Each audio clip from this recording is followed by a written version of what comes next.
नमस्कार दोस्तों, आप सभी का स्वागत है टू डू एस में। आज हम देखेंगे करंट अफेयर जो इम्पोर्टेंट है उससे रिलेटेड। तो सबसे पहले देखिए करंट अफेयर में क्या है आपका, इकोनॉमिक्स से रिलेटेड है कि एस एंड पी, नाम सुने होंगे। एस एंड पी अमेरिका की कंपनी है। तो S and P global India service, S and P एक कंपनी है। ग्लोबल इंडिया सर्विस इंडिया में इसका एक ब्रांच है। ये जारी करता है पीएमआई। क्या है पीएमआई? बोलेंगे purchase, M for manager, purchase manager, I for index, ये मैनेजर है। तो पीएमआई एक मापदंड है, एक इंडेक्स है जिसके आधार पे उद्योग हो या सेवा हो उसको मापा जाता है, उद्योग या सेवा का परफॉर्मेंस कैसा है। तो पीएमआई इंडेक्स इस सूची से पता चल जाता है कि जो उद्योग हैं वो बढ़ते हैं, ये घट रहे हैं, जो सेवा क्षेत्र है उसका विस्तार हो रहा है या गिरावट आ रही है। तो एस एंड पी का जो पीएमआई इंडेक्स है, इसमें आज की जो रिपोर्ट है कि सेवा क्षेत्र का भारत में गिरावट आ रहा था, जो ग्रोथ रेट है सर्विस सेक्टर का उसमें डिक्लाइन हो रहा है, कमी आ रही है। तो सेवा क्षेत्र अलग अलग तरीके के सेवा क्षेत्र हैं, जैसे बैंक से लेके एजुकेशन तक, ओवरऑल डिजिटल सेवा भी है। तो सारे सर्विस सेक्टर जो भी हैं आपके उसमें गिरावट आ रही है। कारण है इसका इन्फ्लेशन। एक शब्द है इन्फ्लेशन, इकोनॉमिक्स में बोलेंगे महंगाई। तो महंगाई के कारण लोग क्या है, सेवा खरीदने से बच रहे हैं। फलस्वरूप सेवा की खरीदारी कम हो रही है, सेवा क्षेत्र में क्या है, गिरावट आ रही है। इकोनॉमिक्स के 3 सेक्टर होते हैं। जो भी इकोनॉमिक्स है क्या बोलेंगे, उसके 3 सेक्टर हैं। तो कृषि है, पुनः उद्योग है और सेवा क्षेत्र है। तो ये 3 सेक्टर है। इसमें से 2 सेक्टर में जो है, पहला इसमें तो गिरावट हो ही रहा है, साथ साथ सर्विस सेक्टर में भी अब गिरावट हो रहे हैं। तो बोलेंगे महंगाई है, लोग सेवा खरीदने से बच रहे हैं क्योंकि कॉस्ट ऑफ लिविंग बढ़ते जा रहा है। साथ साथ में जो भी इनपुट है उसका कॉस्ट, अर्थात बोलेंगे इनपुट जो लागत है वो बढ़ते जा रहा है, तो इनपुट कॉस्ट बढ़ रहे हैं। और लिविंग ऑफ कॉस्ट स्टैंडर्ड बढ़ने के कारण लोग क्या है, पैसे सेविंग कर रहे हैं, फल से उस सेवा खरीदने से बच रहे हैं और इसमें गिरावट आ रही है। तो यहाँ पे ये बहुत महत्वपूर्ण, इसका फुल फॉर्म कि परचेस मैनेजर इंडेक्स याद रखेंगे। कौन जारी करता है? एस एंड पी जारी करता है, सरकार नहीं जारी करती है। यहीं पे है कि ये इंडस्ट्री या सेवा क्षेत्र को माप हो रहा है, लेकिन सरकार जारी ना करके, एस एंड पी एक कंपनी है, standard and poor full form है, तो ये जारी करता है आपका। अब यहाँ पे हम लोग बात करेंगे आपका मनरेगा से। मनरेगा क्या है? जो ग्रामीण क्षेत्र है वहाँ पे रोजगार देने से संबंधित प्रावधान है। अर्थात एक केंद्र सरकार की योजना है मनरेगा की गई, जो किसी क्षेत्र में या ग्रामीण क्षेत्र में लोग रह रहे हैं उसमें जॉब जनरेट किया जाए। शारीरिक श्रम की बात करता है। तो 100 दिन का रोजगार देना है, गारंटी है, कोई व्यक्ति रोजगार ले सकता है। 100 दिन का सरकार को देना होगा। तो रोजगार का एक अधिकार है मनरेगा। मनरेगा 2006 से शुरुआत हुआ था मनरेगा का। इस साल 2023-24 के बजट में मनरेगा के लिए 60,000 करोड़ अलॉटमेंट हुआ था। क्या बोलेंगे, 2023-24 का जो बजट था, फरवरी में आया था आपका। तो क्या बोलेंगे, 60,000 करोड़ रुपए सरकार ने अलॉट किया था मनरेगा पे, कि मनरेगा पे 60,000 करोड़ रुपया खर्च किया जाए। लेकिन इस समय से पहले खर्च हो गया 60,000 करोड़ रुपए। तो मनरेगा का जो बजट एलोकेशन है और डिमांड कर रहा है कि मनरेगा पे और अधिक खर्च किया जाए। कारण क्या है? तो देखिए मनरेगा में खर्च कैसे हो रहा है। तो जो वर्कर हैं, श्रमिक हैं, उनको पेमेंट करना है, श्रमिक का पेमेंट। पुनः इसके बाद जो मटेरियल लगते हैं काम करने के लिए, मटेरियल पे खर्च है। पुनः इसके बाद है प्रशासन पे खर्च है, जो श्रमिक से सॉरी मनरेगा से जुड़े हुए प्रशासन है, कर्मी कर्मचारी हैं, अधिकारी हैं, उन पे खर्च करना होता है।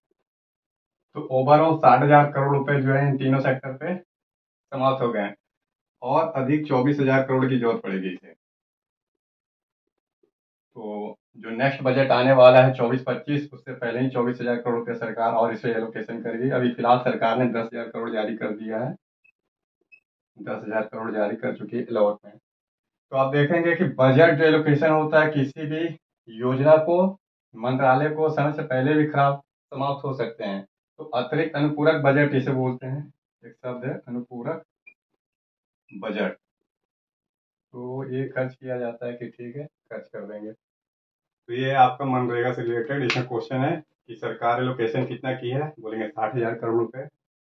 मनरेगा का खर्च कैसा है, श्रमिक का पेमेंट मोस्टली इस पे है, फिर मटेरियल पे खर्च है, फिर प्रशासनिक उसके प्रशासन पे खर्च है। पुनः सरकार एलोकेशन कितना की अभी, 10,000 करोड़ की है अभी, और 14,000 करोड़ रिमेनिंग रह जाएगा। फिर कुल मिला के 24,000 करोड़ की जरूरत है। तो कुल मिला के बजट कितना हो गया, 84,000 करोड़ का मनरेगा का बजट हो गया। अब है यहाँ पे एक नेशनल, अर्थात पॉलिटिक्स से रिलेटेड है, कॉन्स्टिट्यूशन से भी, जो हमारा 106वां संविधान संशोधन है, कॉन्स्टिट्यूशन अमेंडमेंट। बहुत ही इंपॉर्टेंट है, कई कई पूछ लेता है फैक्ट में ही। 106, 106वां जो है कॉन्स्टिट्यूशन संविधान संशोधन, संविधान संशोधन अधिनियम। तो जो अधिनियम है, एक्ट है, कॉन्स्टिट्यूशन अमेंडमेंट एक्ट 106वां है। किस लिए है बोलेंगे, महिला रिजर्वेशन से संबंधित है, महिला रिजर्वेशन। तो महिलाओं को 1/3 सीट देना है, कंपलसरी है, बाध्य है। कहाँ पे देंगे, तो लोकसभा व विधानसभा में, क्योंकि इसका डायरेक्ट चुनाव होता है, जनता सीधा चुनती है। तो अब लोकसभा की 1/3 सीट जो है महिलाओं के लिए रिजर्व होगी। विधानसभा, जितने भी अलग अलग राज्य में विधानसभा है, वहाँ 1/3 सीट महिलाओं के लिए रिजर्व किया जाएगा। ये 106वां संविधान संशोधन, इसको लोकसभा राज्यसभा दोनों ने पास कर दिया। लोकसभा, राज्यसभा और राष्ट्रपति ने भी सिग्नेचर कर दिया, कानून बन गया है। ये तीनों से गुजरने के बाद कानून का रूप धारण कर चुका है। सेकेंड चीज है, इसमें सारे पॉलिटिकल पार्टी ने इसमें समर्थन दिया था, लेकिन अभी तक ये लागू नहीं हुआ। अब सवाल है कि लागू क्यों नहीं हुआ। इसे लागू हो जाना चाहिए था, क्योंकि राष्ट्रपति ने भी सिग्नेचर कर दिया। जब राष्ट्रपति किसी कानून पर सिग्नेचर कर देता है या अधिनियम पे, उसे फिर लागू मान लिया जाता है। लेकिन अभी तक ये लागू नहीं हुआ, कारण बताएंगे, परिसीमांकन अभी तक नहीं हुआ है। एक सीमांकन है, देखिए क्या है परिसीमांकन, परिसीमांकन आयोग। एक परिसीमांकन आयोग होता है, हर जो जनगणना होती है 10 साल में जनगणना होती है, जनगणना का काम हर 10 साल में होता है। तो हर 10 साल के बाद क्या होता है, एक जनगणना होती है। जनगणना के बाद जनसंख्या कहाँ निवास कर रही है, किस क्षेत्र में, तो हर विधानसभा का क्षेत्र जो है, विधानसभा का क्षेत्र, इसकी मैपिंग की जाती है। पहले विधानसभा का ये दिल्ली मान लेता हूँ, दिल्ली का विधानसभा है, ये वाला क्षेत्र है, पहले ये था। अब इसका विधानसभा का क्षेत्र या तो कम हो जाए या तो बढ़ जाए, तो ये है परिसीमांकन की विधान। इसी तरीके से लोकसभा का भी एक क्षेत्र है, तो लोकसभा का क्षेत्र या तो बढ़ जाए या तो कम हो जाए। तो इस तरीके से हर 10 साल में एक जनगणना के आधार पे क्या होता है, परिसीमांकन होता है। तो विधानसभा का क्षेत्र या तो बढ़ेगा या तो घटेगा। किस क्षेत्र को, किस गांव को, मतलब कोई गांव है मान लीजिए, या कोई शहर है छोटा सा, उसे क्या इसमें डाला जाए नए क्षेत्र में, या फिर से निकाल के इसे कहीं और डाला जाए फिर इसे। तो लोकसभा क्षेत्र, विधानसभा क्षेत्र का हर 10 साल में जनगणना के बाद परिसीमांकन होता है, इसके लिए परिसीमांकन आयोग संविधान में बनाया गया है। ठीक है, तो इसी कारण से भी परिसीमांकन नहीं हुआ है। अब जब भी परिसीमांकन होंगे, तो स्पष्ट रूप से जो विधानसभा है और लोकसभा का क्षेत्र जो है अलग अलग राज्यों में रहते हैं, उसके आधार पर महिलाओं को 1/3 सीट एलोकेट कर दिया जाएगा, अर्थात कानून फिर लागू हो जाएगा। तो परिसीमांकन के बाद ही लागू होगा।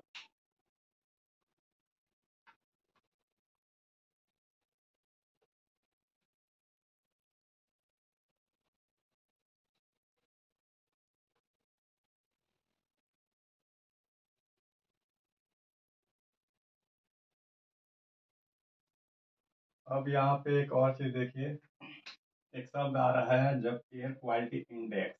कि नया है फिर से।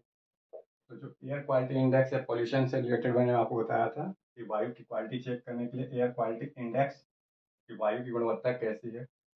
अब इसमें एक शब्द आ रहा है हीट आइलैंड। हीट आइलैंड, ये क्या है हीट आइलैंड?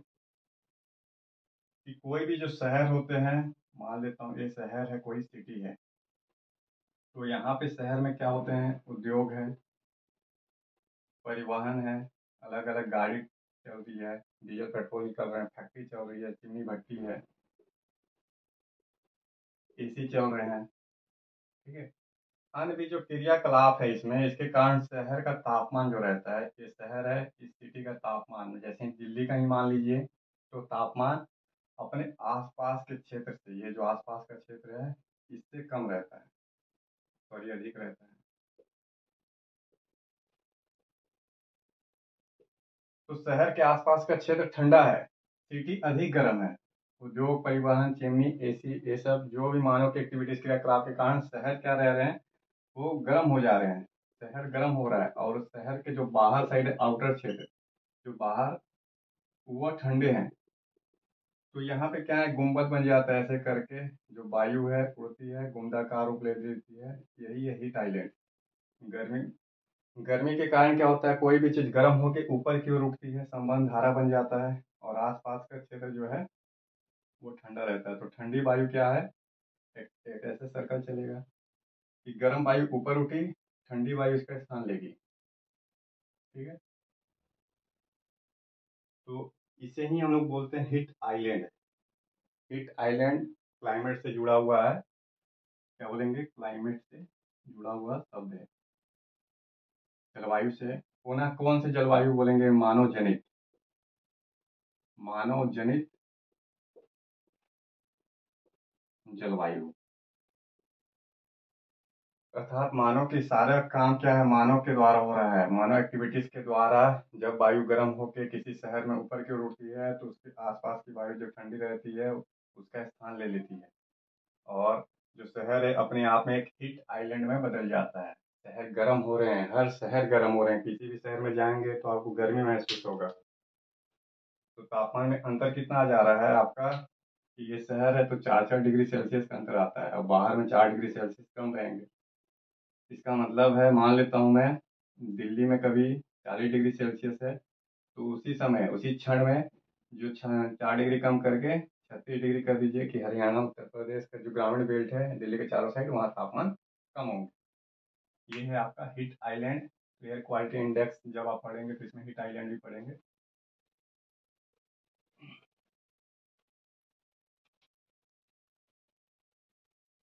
अब यहाँ पे एक बिहार से रिलेटेड न्यूज है। क्या न्यूज है बिहार से रिलेटेड? तो बिहार में देखिए डेंगू का प्रकोप बढ़ते जा रहा है। बिहार, डेंगू केस, बिहार में डेंगू के मामले लगातार बढ़ रहे हैं। 5 साल में पहली बार ऐसा हुआ है कि डेंगू इस रफ्तार से पिकअप पकड़ी हुई है कि डेंगू के मामले 16,000 से अधिक आ गए हैं जो चेक हुए अभी तक। अनचेक का तो और अधिक होगा, लाखों में होंगे, ठीक है। मरने वाले की तादाद भी लगातार बढ़ रही है। तो ऐसा किस कारण से हुआ है, इसके कुछ कारण हैं बिहार में। तो बिहार में डेंगू के कुछ क्या कारण है? सर्वप्रथम देखिए, मानसून लेट से आया, कारण देखिए जो मानसून है वहाँ पे लेट आया।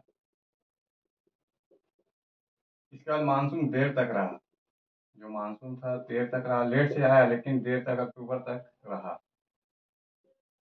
फलस्वरूप इन दोनों के कारण क्या है, बोलेंगे पानी का जमाव हो गया, जो पानी है उसका जमाव हो गया। पुनः जो पटना जैसे शहर है या जो सिटी है उसमें कूलर का इस्तेमाल हुआ, मतलब उमस टाइप से हो गया मौसम, दिन में गर्मी रात में ठंडी। अभी भी ये दिन में तो गर्म हो रह रहे हैं लेकिन रात में ठंडा हो रहे हैं, फलस्वरूप कूलर का इस्तेमाल हो रहा है। कूलर में पानी जमा हो जाते हैं, जो मच्छर के पनपने के लिए उचित स्थान है। तो ये कुछ कारण बताया जा रहा है। फिर पुनः स्वास्थ्य, साफ सफाई की कमी, साफ व सफाई की कमी, सैनिटेशन प्रॉब्लम जा रहा है, तो सैनिटेशन का भारी कमी दिखाई दे रहा है सिटी में। अब रिजल्ट ये हुआ कि जो पटना म्यूनिसिपल कॉरपोरेशन है, पटना म्यूनिसिपल कॉरपोरेशन जो एक बॉडी होती है सरकार की, इसके पास पर्याप्त या तो फंड नहीं है, उपकरण नहीं है कि साफ सफाई करती, नियमित नाली की सफाई करती।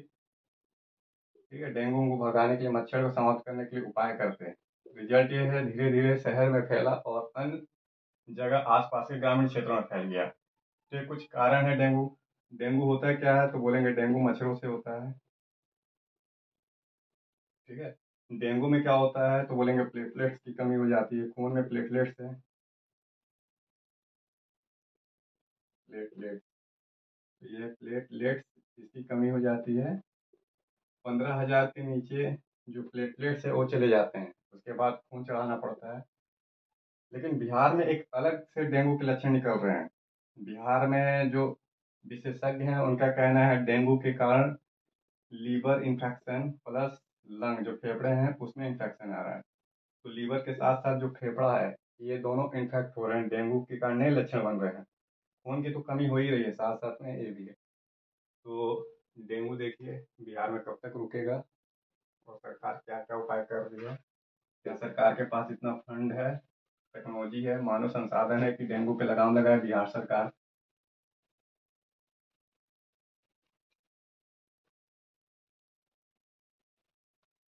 इससे अमेरिका से जुड़ा हुआ है, ये यूएस का है, लेकिन बहुत ही इम्पोर्टेंट है।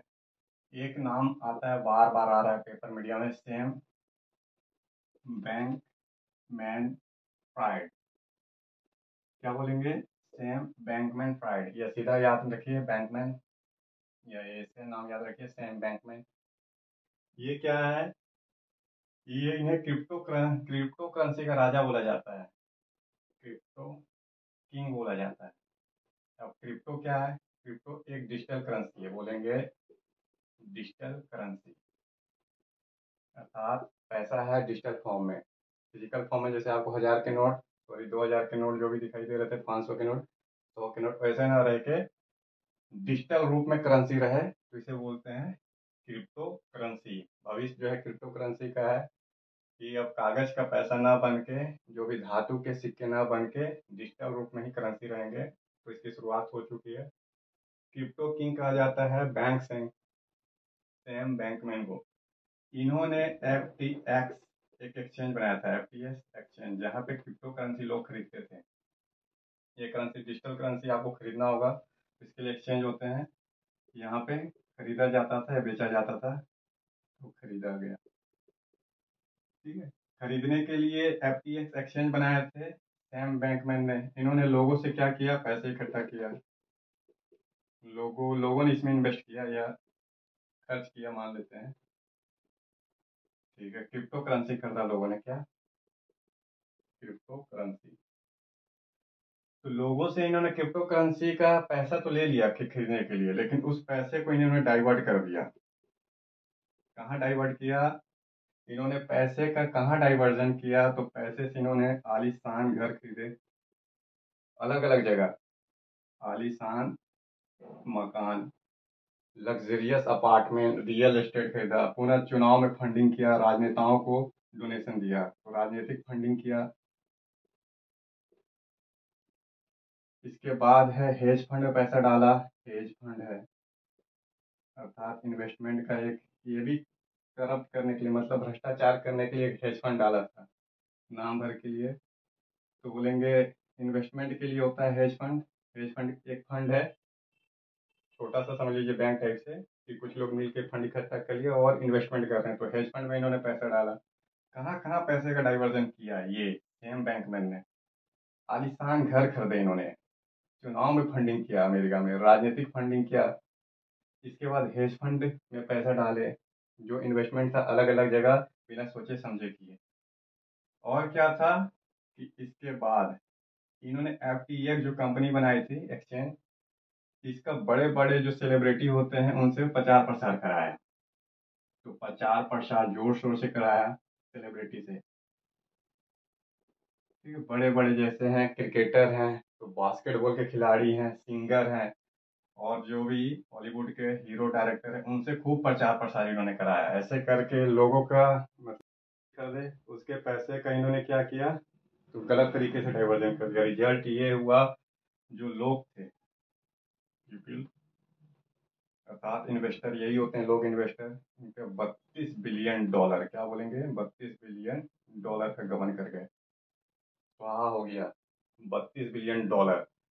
अमेरिका के इतिहास में सबसे बड़ा फाइनेंशियल क्राइम है, मतलब सबसे बड़ा अमेरिका जो यूएस फाइनेंशियल हिस्ट्री है, वित्त धोखाधड़ी। तो फाइनेंशियल क्राइम में, पैसे के लेन देन में सबसे बड़ा क्राइम इन्होंने ही किया है, सैम बैंकमैन। हो सकता है इनको 20 साल की सजा हो, अभी तो इनका सजा फिक्स नहीं है, लेकिन अनुमान लग रहा है कि 20 साल की जेल में काटेंगे।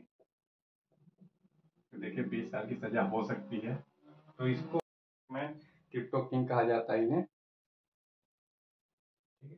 और कुछ ये कि क्या किए थे, एफटीएक्स एक्सचेंज एक कंपनी दब गई, बंद हो गई, कारण ये था कि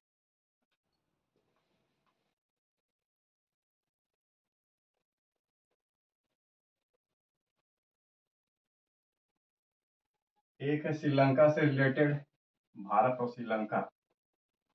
थोड़ा सा श्रीलंका का जान लेते हैं हम लोग कहानी। श्रीलंका और भारत से रिलेटेड है,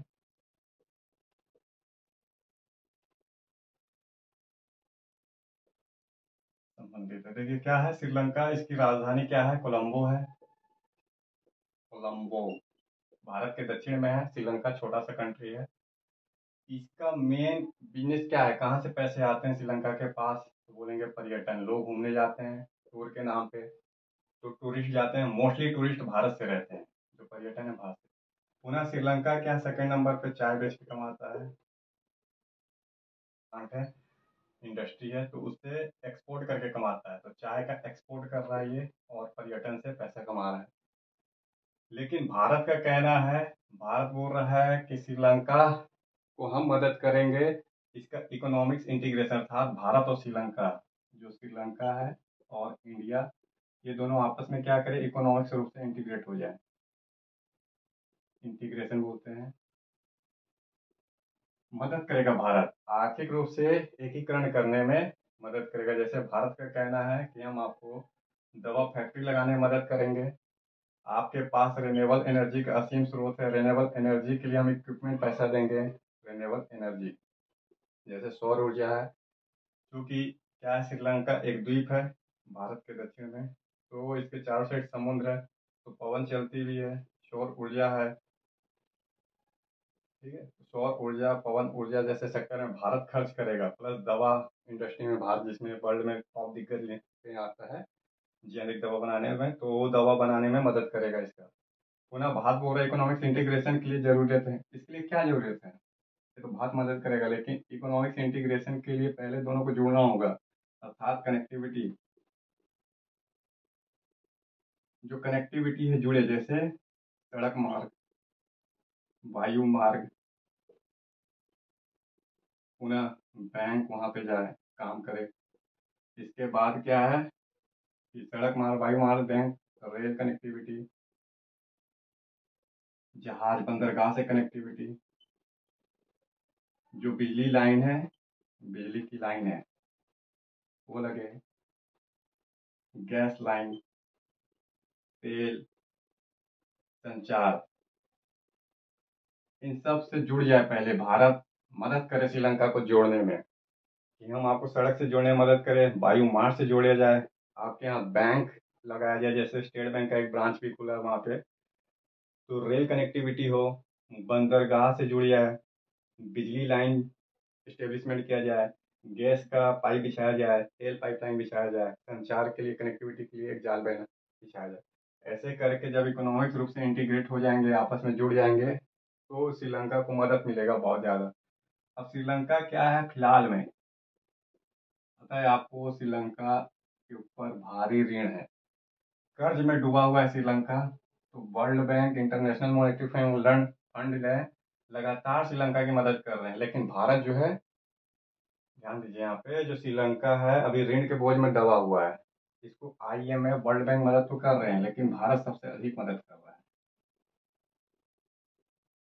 तो ऋण का जो जाल है ये चाइना की देन है। तो ऋण के जाल में जो फंसा है श्रीलंका, वो चीन की ही देन है।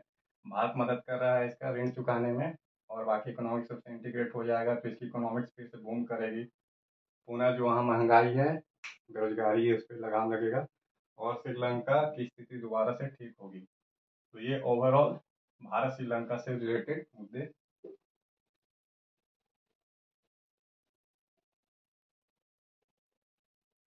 अब यहाँ पे एक बहुत महत्वपूर्ण टॉपिक है, वह है फूड प्रोसेसिंग इंडस्ट्री, जिन पे प्राइम मिनिस्टर का भी स्टेटमेंट भी आया है। भारत में फूड सम्मेलन चल रहे हैं, इंडिया फूड सम्मेलन दिल्ली में हो रहे हैं। तो फूड प्रोसेसिंग इंडस्ट्री देखिए, फूड प्रोसेसिंग इंडस्ट्री बोलेंगे खाद्य प्रसंस्करण, जो खाद है प्रसंस्करण उद्योग। तो नाम लास्ट में क्या रही है, इंडस्ट्री है, मतलब फैक्ट्री है। किस तरीके की फैक्ट्री है, तो बोल रहा है खादों से जुड़ी हुई फैक्ट्री है। क्या क्या खाद्य पदार्थ हो सकते हैं इसमें, तो खाने वाला सारा चीज ये इस्तेमाल करने वाला। तो खाद्य पदार्थ में जैसे कृषि प्रोडक्ट है, फसल है, अनाज है, फल है, फूल, जड़ी बूटी। इसके बाद बोलेंगे मत्स्य, मछली, अलग अलग तरीके के मत्स्य हैं। फिर बोलेंगे पशु उत्पाद है, जो पशु उत्पाद। अब इसमें क्या क्या है, तो मांस है, दूध, दही, पनीर, खोआ। तो ये सारे क्या है, उत्पाद हैं, पशुओं से प्राप्त होने वाले। अर्थात फूड प्रोसेसिंग इंडस्ट्री खाने वाला चीज, खाद्य पदार्थ, जो कृषि में इस्तेमाल होने वाला अनाज है, फल है, फूल है, जड़ी बूटी है, मत्स्य है, पशु उत्पाद है। तो भारत में इस उद्योग की असीम संभावना है। ये सनराइज इंडस्ट्री है।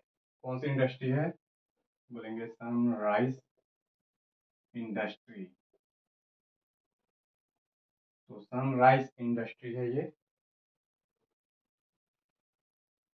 भारत में असीम संभावना क्यों है, असीम संभावना भारत में क्यों है, इसका कारण बताना होगा कि भारत में असीम संभावना। सबसे पहले उपजाऊ मैदान है। वर्ल्ड में सबसे अधिक उपजाऊ लैंड क्या है, अमेरिका के बाद इंडिया में है। तो उपजाऊ लैंड बोलिए, भूमि। भारत की 42% भूमि जो है कृषि के लिए है। 42% भूमि एग्रीकल्चर वाला है, कृषि होते हैं।